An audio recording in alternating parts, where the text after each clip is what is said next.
How's it going, everyone? This is the George here, and today I'm going to be reviewing Rear Window. I'm staying in the Alfred Hitchcock neighborhood for a little bit, and we'll be reviewing some Alfred Hitchcock movies. But yes, Rear Window. This is probably my favorite Alfred Hitchcock movie of all time, the film that got me into Alfred Hitchcock movies, and it stars James Stewart and Grace Kelly in this murder mystery movie that really only takes place in one setting.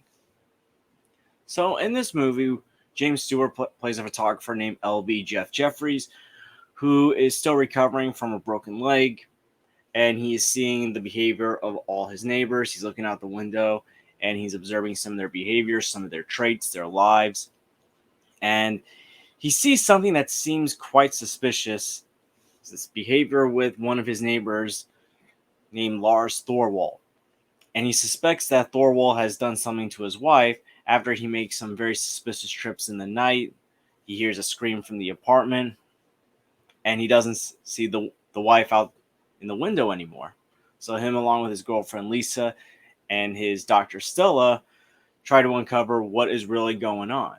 So as I said, this is my introduction to Alfred Hitchcock. I first watched Rear Window at the first time I went to a movie club back in 6th grade, and I enjoyed this movie right away. This became a hit for me. This became one of my favorite movies, and it's a movie that I go back and rewatch at least once a year. This is a movie that has become quite a staple in regards to me getting into movies.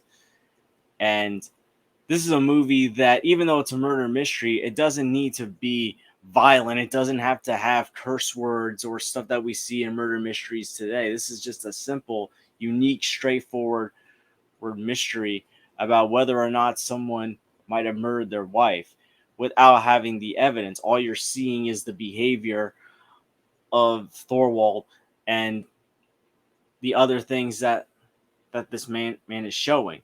For example, he doesn't really know what exactly has happened to the wife, but he grows suspicious that Thorwald might have killed his wife when he sees him cleaning knives and hacksaws and butcher knives, and he's wrapping them up in newspaper, and he's probably thinking to himself, this is not normal behavior. Why is this man doing it? And the way Alfred Hitchcock sets it up in a way where we see the point of view, but then we also see stuff that Jeff is missing out on. For example, when Jeff is first suspecting something is wrong, it's during the middle of the night when Thorwald's making all these trips back and forth in the rain, and he says it's 3 in the morning, and he's wondering why is he keep making all these trips. The last trip that we, the audience, sees but Jeff doesn't see is Thorwald leaving his apartment with a woman, and that starts to put in seeds in doubt because we, the audience, assume, wait a minute, that could probably be his wife, but Jeff doesn't know that, and then his friend Detective Doyle brings it up later on in the movie. So as far as the performances go in this movie, James Stewart is excellent as Jeff. As I said, he's a photographer that is recovering from a broken leg, and he's worried about settling down. He doesn't want to get married, even though he's got a great girlfriend, but he thinks she's too perfect.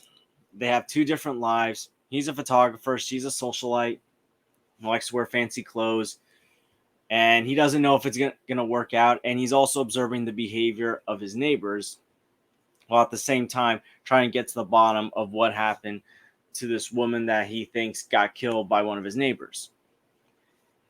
And the thing I love when you're looking at all these different neighbors, because you're not just looking at the possible murder mystery that's happened, you're also looking at the behavior of other neighbors, and a lot of that can connect with Jeff. For example, there's a neighbor that lives below the Thorwalds called Miss Lonely Heart, and she's going through quite a lot in this movie. She's very lonely. She goes on a date, it doesn't go so well. She gets all upset, and at one point she's contemplating committing suicide, or they assume she's contemplating committing suicide.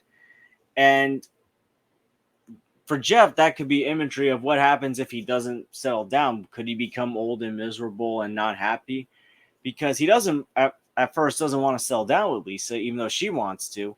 But then, like, seeing what's going on with Miss Lonely Heart, that's probably resonating with him. Another thing is this pianist who later gets together with Miss Lonely Heart at the end of the movie, who is striving to continue practicing his song because he wants it to be perfect, and he even gets frustrated at some point. And Jeff, whose main concern is he thinks Lisa's too perfect. That's an understanding that no one's perfect, no matter how talented, no matter how wealthy, no matter how fancy your clothes are, no one's really perfect. So there's a lot of symbolism in this movie. It's not just a mystery that's trying to be solved. Grace Kelly as his girlfriend, friend Lisa, she's excellent in this movie. And this is one of the last few roles that Grace Kelly played because a few years later she got together and married the Prince of Monaco. I'm pretty sure that's what country he was from, and so she became the princess. And she hasn't really acted in anything after. She didn't act in anything after that, but she is excellent in this movie, and she doesn't care about the money and stuff. She loves Jeff. She wants to settle down with him, and the chemistry between Grace Kelly and James Stewart, I think, works really well in this movie. Thelma Ritter plays his Dr. Stella. She does a great job as well. Raymond Burr plays Thorwald, and you really, for most of the movie, you're only really observing this man from across the courtyard, because it's basically a courtyard that separates these two apartments. But even though you're only getting like glimpses of him, you get the feeling that there's something off about this character, even though you're not 100% sold that he could be a murderer, because again, Hitchcock put seeds of doubt throughout the movie that makes you question, is Jeff right about what he's assuming? But then later on in the movie, some of the stares that he gives when he's looking out the window, particularly at this one point when he catches Jeff staring at him, it's like chills go down my spine when I see that scene. And then when he eventually confronts Jeff at his apartment, which I'll get more into, there's just this like menacing presence, especially because it's in the dark. There's no lights on. The other thing that I love about Rear Window is that there's no score to this movie. The music is either coming from other apartments or outside the courtyard. And it's music that Jeff's hearing. That's the music that we, the audience, is hearing as well. And it makes it very interesting, especially for some suspenseful moments, because there are some scenes where there's no music playing, but you hear the background noises. For example, in that scene in the rain, when Jeff is starting to sense something is up with Thorwald making in and out trips in the rain, you only hear the rain and a little bit of thunder, and it kind of causes this eerie feeling that something is up. Something is not quite right. It also makes it better for the ending of the movie when Thorwald and Jeff eventually have that confrontation, and Thorwald goes to his apartment. Before he comes in the apartment, you only hear footsteps. Jeff has no idea what's happening. Thorwald has already caught him looking out the window. It's possible that he's heading up. Doyle's no longer on the phone with him. Stella went to go bail out Lisa after Lisa got arrested for breaking into Thorwald's apartment. You hear the door opening. Thorwald, you don't even see Thorwald. You see like Thorwald in the shadows. You have no idea what's going to happen. And no music is playing. He's just walking. The only other thing you hear is the slight thing that Jeff keeps snapping to try to delay Thorwald from coming, trying to blind him. It adds a lot of suspense. And that's the thing. There's a lot of suspense in this movie, especially for a movie that only takes place in one room. I don't know what it is about movies in the 1950s that most of the movie takes place in one room. Movies like 12 Angry Men and now Rear Window. But there's just a lot of suspense and tension just in one room. And even before all those scenes happen, there are some moments where there is some tension, because you're wondering at a certain point, when is Jeff going to get caught by Thorwald looking out the window? And you're observing certain things that make you wonder, could something happen? There's stuff involving a dog sniffing Thorwald's plants. And at a certain point in the movie, the dog dies. And we don't see what happens, but we see the dog dead. But even if it's not involving the murder mystery, there are some moments that do put you on the edge of your seat. The behavior of Miss Lonely Heart while Lisa is in Thorwald's apartment. When they call the cops, it's at first to report that Miss Lonely Heart could possibly commit suicide. So there's tension involving the other neighbors. What's going to happen with the other neighbors? And then there's the scene when Lisa gets caught in Thorwald's apartment, and Jeff can only watch, hopelessly seeing his girlfriend getting attacked by a man that he believes is a murderer, and actually later turns out to be a murderer. And the only other thing you're hearing besides her yelling for help in the apartment is the music playing in one of the apartments. And that's the thing, even though like you're seeing characters going into different apartments, you're not even in those apartments. It's not being filmed in those apartments. The movie's being filmed in this apartment, and the camera is zooming in on what's happening in those apartments. And these apartments, these were actually sets that Alfred Hitchcock himself built. But I just love that you can have a mystery, a murder mystery being told just from one room, and it still leads you with a lot of suspense. It still feels unique. It still feels fresh. You still have characters that you like a lot.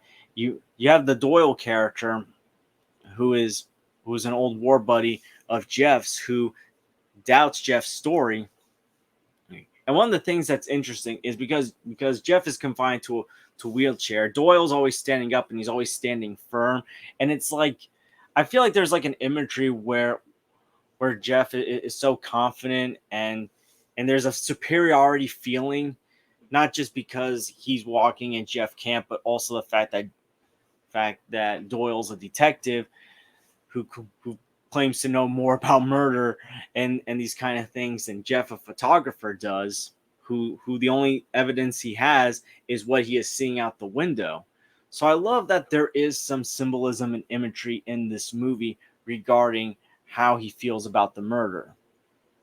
But overall, when it comes to Rear Window, to me, this is probably one of Alfred Hitchcock's best movies. It's definitely my favorite Alfred Hitchcock movie of all time. In fact, it's probably one of my top 25 favorite movies of all time. This is a movie that I never get tired of. It's a movie that no matter what year, no matter what decade, it doesn't get old.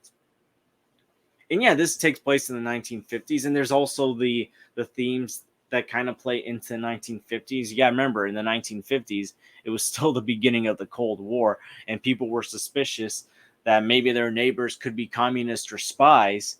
So I think it also plays well into that time period based on feeling suspicious about your neighbors just in general and their behavior.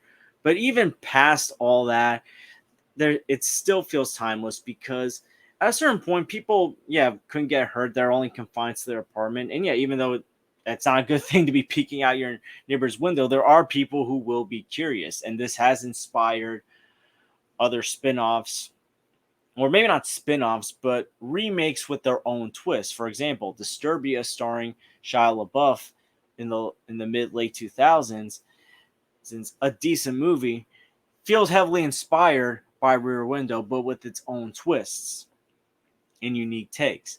So Rear Window is a movie that, to me, it doesn't matter what decade, even though this was a movie that was made and came out in 1954, whether it's the 60s, 70s, 80s, now the 2020s, this is a movie that doesn't get old, that I feel like is the perfect movie to watch at any time period. It's got great actors, great characters, great performances, and antagonists that we don't really know a whole lot about, but whenever we see him, just his facial expressions, just some of the suspicious things that he does, gives a menacing presence. The camera work of like showing these other apartments from the point of view of Jeff is incredible. The choice involving sound, when music should be playing from another apartment, when music or no sound should be happening. Just incredible work by Alfred Hitchcock. This is, to me, filmmaking at its best. This is true cinema right here. I'm going to give Rear Window an A+. This is a movie that I think everyone should watch at least once in their lives. It's a movie that I think everyone's going to enjoy. And if you want to get into mystery movies, and look, I was a fan of mystery before I even watched this movie. I grew up watching detective shows and cartoons like Scooby-Doo. If you want to get into mystery movies, I think this is the perfect introduction for anyone that wants to get into mystery movies. But yeah, what are your thoughts on Rear Window if you've seen it? Did you love it? Did you hate it? And what was the movie that got you into Alfred Hitchcock movies? Let me know in the comments down below, and I want to thank you guys for watching. Please like and subscribe already if you haven't. Please share this with someone that loves Alfred Hitchcock movies, and I hope to see you guys real soon. Take care, everyone.